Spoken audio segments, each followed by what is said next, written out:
Are you tired of being damaged by Tory governments Scotland didn't vote for?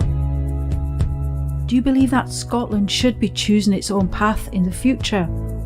Well, the most important election in recent Scottish history is only around the corner. Are you still trying to work out the best voting formula to maximise Scotland's voice? Okay, let's start with the basics.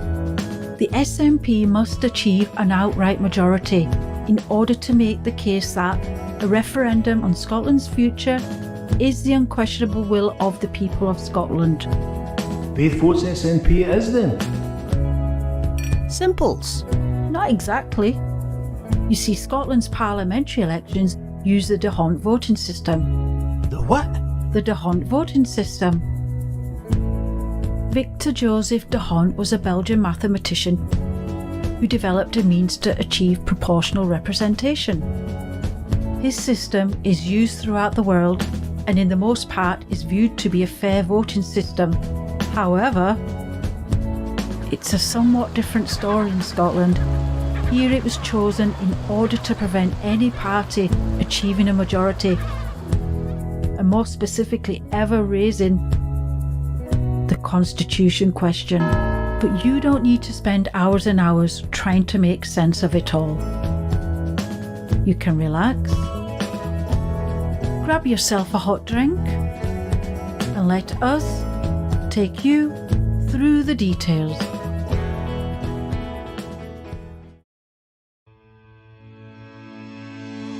When the Scottish Parliament reconvened in 1999, the additional member system, or AMS, was chosen as the means in which candidates would be elected to the Scottish Parliament. With the AMS system, everyone who is registered to vote is presented with 2 ballot papers. We should be clear that these are not a first and second vote, despite being often referred to as such. These are, in fact, the constituency vote, which is achieved via ballot paper 1, and the regional vote, which is achieved via ballot paper 2. Both are of equal importance. The constituency vote. This vote uses the first past the post system, similar to that employed at the UK general election, to which most people have a level of familiarity. This vote will result in the election of a single MSP for the constituency in a winner-takes-all contest in which all runners-up will be eliminated from this stage of the process. Think of this vote as being your choice of candidate who you wish to see as the named MSP for your local constituency. Let's take a look at an example. Here we can see all voters submitting their completed ballot paper 1, in which they have selected the specific candidate who they would prefer to be the local MSP. Once the voting has closed, all votes will be counted and normally announced in the early hours of the following morning, as our example will shortly demonstrate. In 4th place, with 1,009 votes, is the blue candidate. In 3rd place, with 5,857 votes, is the red candidate. In 2nd place, with 8,392 votes, is the green candidate.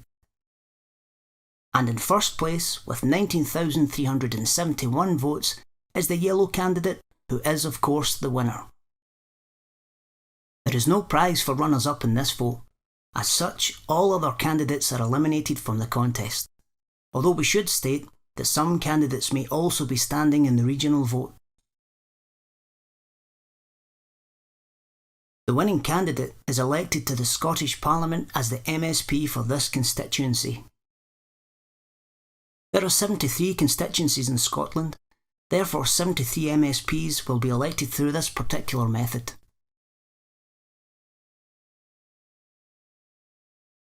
The regional vote. Now that the constituency vote has settled the issue of the constituency MSPs, the regional vote, ballot paper 2, will now identify the additional MSPs that will be elected to the Scottish Parliament. Think of this vote as voting for the specific party that you wish to see in government. All clear so far? Good. Let's have a quick recap before we move on to the real interesting part. The constituency vote has elected 73 new MSPs to the Parliament. These represent one MSP for each of the 73 geographic constituencies across Scotland. Now the regional vote will determine the additional MSPs who will be elected to the Parliament. The regional voting system is based upon the d'Hondt system as previously mentioned. Unlike the constituency vote, this employs a proportional mechanism for the electing of MSPs. Let's take a look at an example. Like the constituency vote, here we can see all voters submitting their completed ballot paper too, in which they have selected the specific party who they wish to see in government. This is where the similarities end. Once the voting has closed, all votes will be counted and totalled as follows.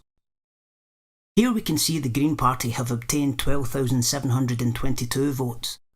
The Blue Party have 43,602 votes. The Yellow Party have amassed 129,082 votes. And the Red Party have achieved 67,103 votes. At this stage, we now look at how each of these parties fared during the constituency vote within this particular region. And as we can see, the only party who experienced any success at this stage were the Yellow Party, who elected an impressive 9 constituency MSPs in this region. Now we can apply the d'Hondt system formula, in which the total number of votes achieved in the regional vote will be divided between the total number of MSPs elected plus 1. So what do we mean by this? Well, if we look to round 1 in our example, we can see that the d'Hondt system is being applied. All parties enter round 1 with the total regional votes intact, with the exception of the Yellow Party. For the Yellow Party, their regional votes has been divided by their total elected MSPs, 9 plus 1, which equals 10.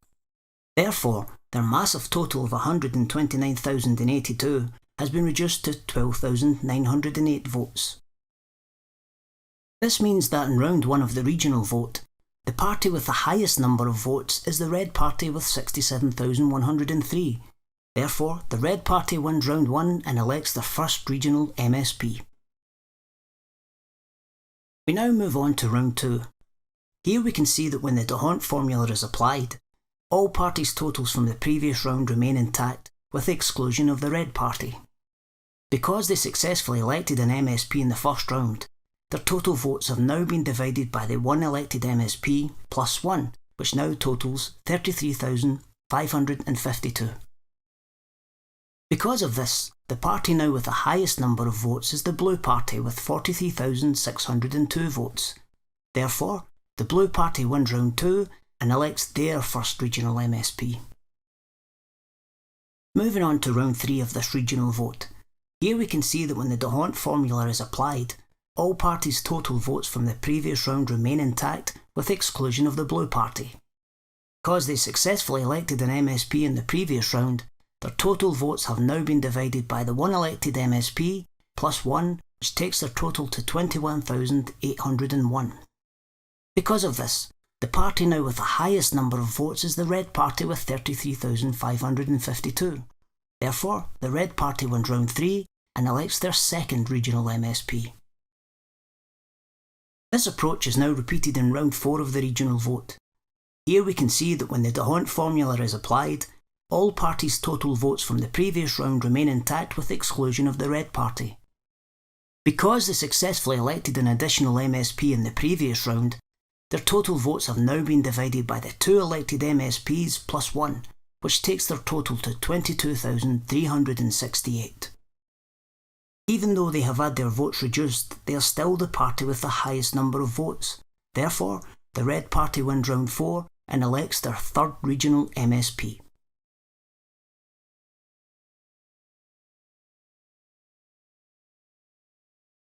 This process is repeated 7 times until all available seats within the region have been filled. If we now summarise the full result of this particular region, we can observe the following. The Green Party, with 12,722 regional votes, were unsuccessful in electing any MSPs.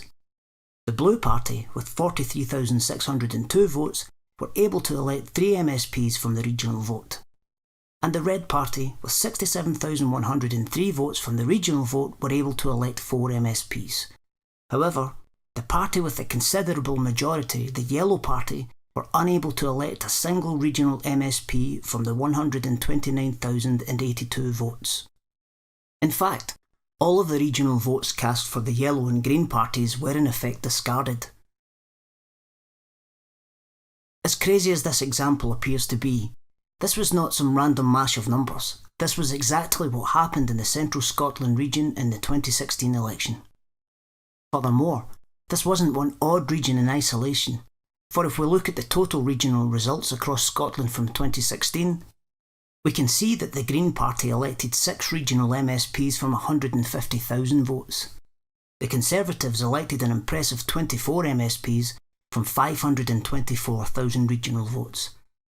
The Labour Party elected an equally impressive 21 MSPs from 435,000 regional votes. But despite amassing nearly double the regional votes as their closest rival, the SNP only managed to elect 4 MSPs. Sobering reading, I'm sure you'll agree. So what does all this mean?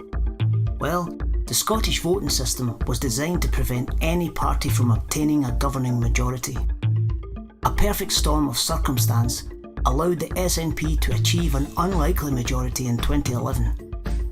The majority was significant in demonstrating the democratic authority to hold a referendum in 2014. The SNP were unable to replicate this circumstance for a majority in the 2016 election.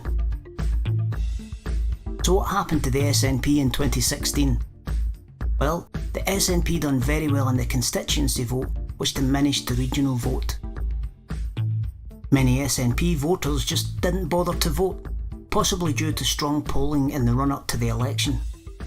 The Unionist parties worked together to coordinate strategic voting across Scotland, and the mainstream media pushed the idea that the loss of a majority was a reduction in support for independence.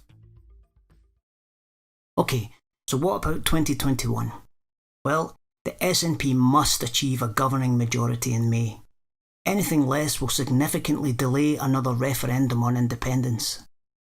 Any delay will see Scotland face untold damage from Brexit and a future of Tory governments. The Unionists intend not to remove but to grind down the powers of the Scottish Parliament to reduce the voice of the people of Scotland. What can we do? Campaign to ensure the SNP achieve a majority. Ensure the SNP achieve maximum seats in the constituency vote.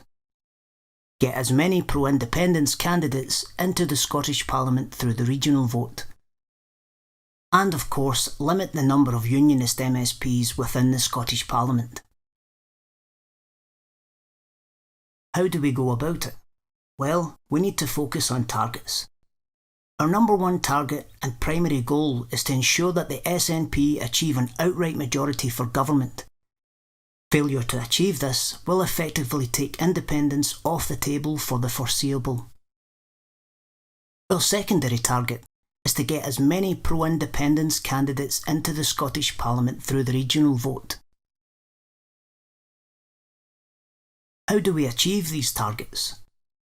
Let's take a look at what the pro-union parties did in 2016. Here we have an example of the strategy employed by the pro-union parties in 2016. Each of these boxes represents a different region. The pro-union parties campaigned for their voters to lend their vote to the party best placed to oust the SNP candidate in that particular region. In our example, we can see Conservative candidates who are also being backed by the Labour voters in both Regions 1 and 4. The same mechanism has been adopted by the Labour candidates in Regions 2 and 3, in which they obtained the votes from the Conservative voters in those regions. As we can see, many voters did indeed back the best placed pro-union candidates in place of their traditional party of preference. So what was the outcome? On the positive side, the pro-independence parties returned 8 more MSPs to the Parliament than the pro-union parties. More worryingly, however, pro-union parties obtained nearly 100,000 more votes than the pro-independence parties. So the overall outcome of this strategy was that the pro-union vote was maximised with great efficiency. We are also very much aware that the pro-union parties are already planning this approach for the May elections, as an example of which we can see here. So what can we do? Ultimately, the Yes movement has two clear options to consider. Option 1. We opt for giving the constituency vote to the SNP and a regional vote to another pro-independence party similar to the pro-union strategy. This would consist of standing a pro-independence candidate across all regions in Scotland. In our example here, we can see we have a Green Party candidate standing in Region 1, an Action for Independence candidate in Region 2, an Independence for Scotland Party candidate in Region 3, and of course an SNP candidate in Region 4. We should state that in our example, Region 4 is representing areas of Scotland in which the SNP traditionally do not perform as well as the Unionist parties in the constituency vote, such as the North East or South of Scotland. We would in turn encourage the pro-independence supporters to vote for the said candidates in each region, thus defeating the pro-union candidates in each respective region.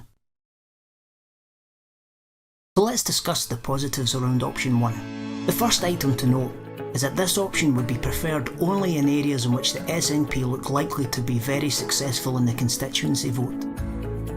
It could potentially achieve the secondary goal of getting more pro-independence MSPs into the Parliament. It would certainly contribute to reducing the number of pro-unionist MSPs within the Parliament. We already know that some of the other parties suggested have already agreed to support the SNP in most items as part of their constitution. What about the negatives around option 1? Firstly, this could actually prevent the SNP in achieving a governing majority if too much faith is placed upon the polling data, as was the case in 2016. The existence of 3 alternative party options for voters all but guarantees fragmentation of the regional pro-independence vote. Fragmentation of the vote will not only threaten the SNP majority, but will also allow more pro-union MSPs into the Parliament. We appreciate that there may be some who are shouting at their screens at this moment. However, we should stress that this is not based upon some random opinion, but this is based upon a precedent that was set at the 2016 election. If we take a look at this example of when this approach was attempted in 2016, we can see here a number of pro-independence candidates all standing in Region 1. We have a candidate from Rise, one from the Greens, another from Solidarity, and another from the SNP. And what we can see in this instance is that the pro-independence voters in this region felt that the so-called second vote was well placed in the support of the preferred local candidate. And despite extremely hard work from each of these parties, almost none of them gained enough votes in order to defeat the pro-union candidates in the region. Because the pro-independence vote was split, all votes cast for these parties were effectively discarded under the D'Hondt system. So now we shift our focus to option 2, which consists of placing both votes for the SNP.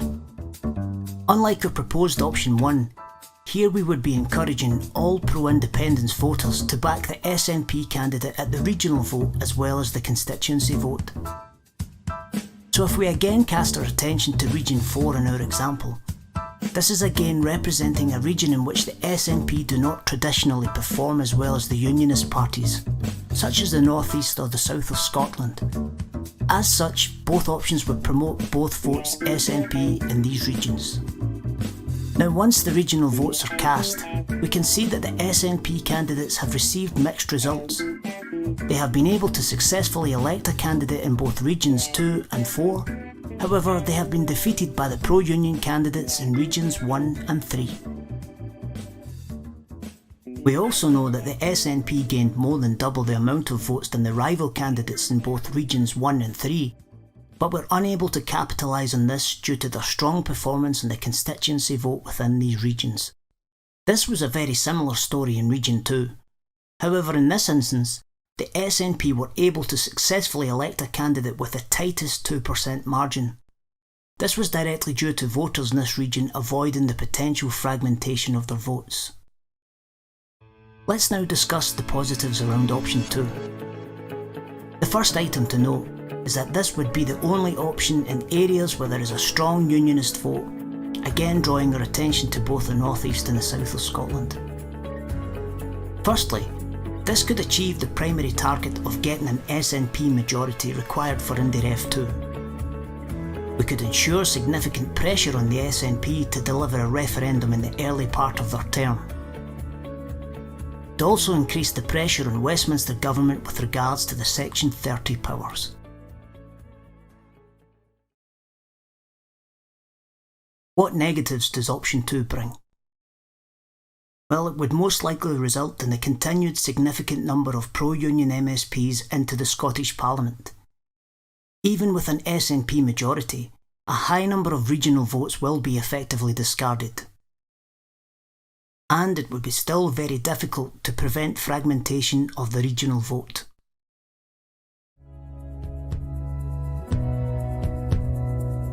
So let's work together. And remember, we are not necessarily voting for them, but we are voting for them and them and them. So don't just hope for a better Scotland. Be part of building a better Scotland. Join your local Yes group today.